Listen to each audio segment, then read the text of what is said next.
শুভ সকাল বন্ধুরা, রাধে রাধে। তো দেখো ঘুম থেকে উঠেই কিন্তু বাইরে এসে দেখি ভীষণ জোরে হাওয়া দিচ্ছিল। তো দেখো নারকেল গাছগুলো, খেজুর গাছগুলো কিন্তু ভীষণ হাওয়ায় দুলছিল। তো ভীষণ ভালোও লাগছিল, কিন্তু কুয়াশা কুয়াশা ছিল, রোদ ওঠেনি। তবুও বাইরে জামা কাপড় নেড়ে দিয়েছি, কারণ ধুয়ে দিয়েছিলাম তাই। আর উঠেছি অনেক সকালে। চলো আমার বর দেখি কি করছে টিফিনে। কি গো, কি করছো? কোথায় দেখি মুড়ি চানাচুর? মাখিনি তো, কি বাবা ভিডিও শুরু করেছে দেখো। ও, মানে এখনো মাখোনি?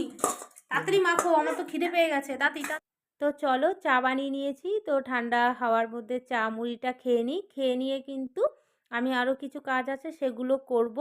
আজ দেখো মোমোর স্টিমটা কিন্তু নিয়ে আমি বাইরে যাচ্ছি মোমো মাজার জন্য বাইরের কলে। আর আজকে কিন্তু মোমো বানানো হবে না, তার জন্য অন্য সমস্ত কাজগুলো ধোয়া কাচা সেগুলো কিন্তু আমি করে নেব।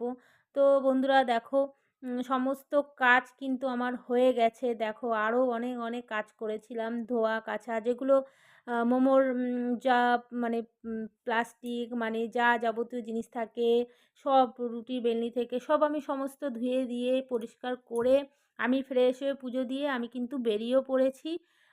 তো আমি যাচ্ছি কাঁচরাপাড়া। তো চলো আমি এখন স্টেশনে যাচ্ছি, ট্রেন ধরে কাঁচরাপাড়া নেমেও যাব। তো দেখো নেমে গিয়ে কিন্তু আমি সামনেই একটা ক্যান্ডি পেয়ে গেছি, কারণ আমি মিষ্টি সোনাকে কথা দিয়ে এসেছি যে তোর জন্য একটা ক্যান্ডি নিয়ে আসবো। তো অনেক দিন ধরেই বলছিল, তো দেখো এটা এটা নিয়ে নিলাম।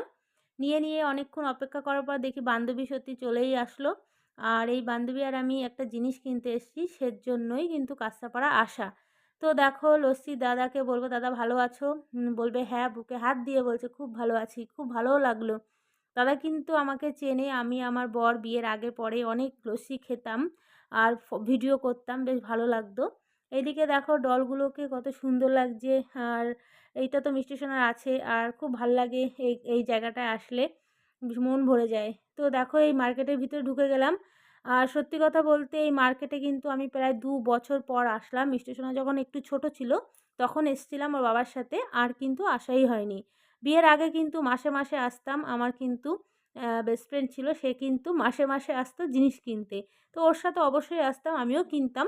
কিন্তু এখন পরিস্থিতির কারণে কিন্তু আমি আসতেও পারি না। এদিকে দেখো আমাদের যা কেনার ছিল সমস্ত কিনে কিন্তু আমরা স্টেশনেও চলে এসেছি। তো দেখো বান্ধবী আর আমি ঘুগনি কিনে নিলাম, তো নিয়ে আমরা খেয়ে ও চলে যাবে মদনপুর আর আমি চলে যাব হালিশহরে। তো দেখো বন্ধুরা, ভিডিওটি যদি ভালো লাগে আমার পাশে থেকো, তোমরা ভালো থাকো, সুস্থ থাকো। টাটা।